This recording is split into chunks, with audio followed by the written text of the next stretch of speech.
Guru Besar Hukum Internasional asal Indonesia Profesor Hikmahanto Juwana mengatakan ada syarat yang harus dilakukan agar perang antara Rusia dan Ukraina segera berakhir.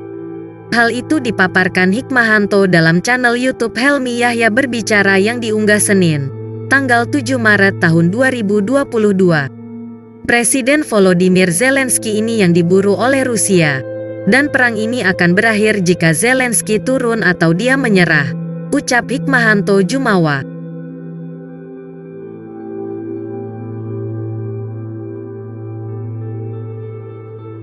Dia mengungkapkan serangan awal Rusia ke Ukraina, khususnya ibu kota Kyiv, merupakan cara Presiden Rusia Vladimir Putin untuk mengejar Zelensky dan melengsarkannya dari jabatan presiden.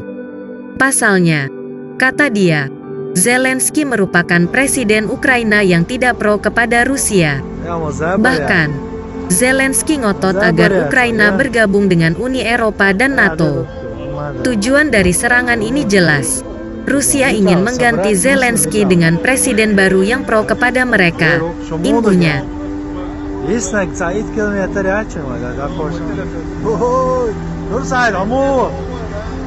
Bukan hanya itu saja, Hikmahanto juga mengungkapkan jika cara yang harus digunakan untuk mengakhiri serangan Rusia ke Ukraina, yaitu Amerika Serikat dan NATO membuat pernyataan jika Ukraina tidak akan masuk menjadi bagian dari NATO. Jika pernyataan itu dibuat, dia menilai bukan tidak mungkin Rusia akan mengakhiri serangan mereka ke Ukraina.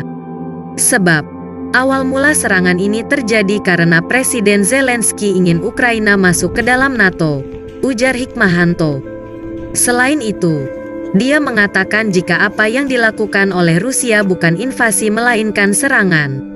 Sebab, setelah Perang Dunia Kedua tidak ada lagi invasi yang dilakukan satu negara ke negara lainnya. Hikmahanto juga menjelaskan jika saat ini dalam hukum internasional, hanya ada dua cara bagi negara untuk berperang. Pertama, dimandatkan oleh PBB. Kedua, sebagai bentuk self-defense. Dalam kasus Rusia, dirinya menyebut jika apa yang dilakukan Rusia adalah bentuk pertahanan untuk mengantisipasi serangan. Meskipun dalam faktanya tidak ada serangan terlebih dahulu ke Rusia dari pihak Ukraina.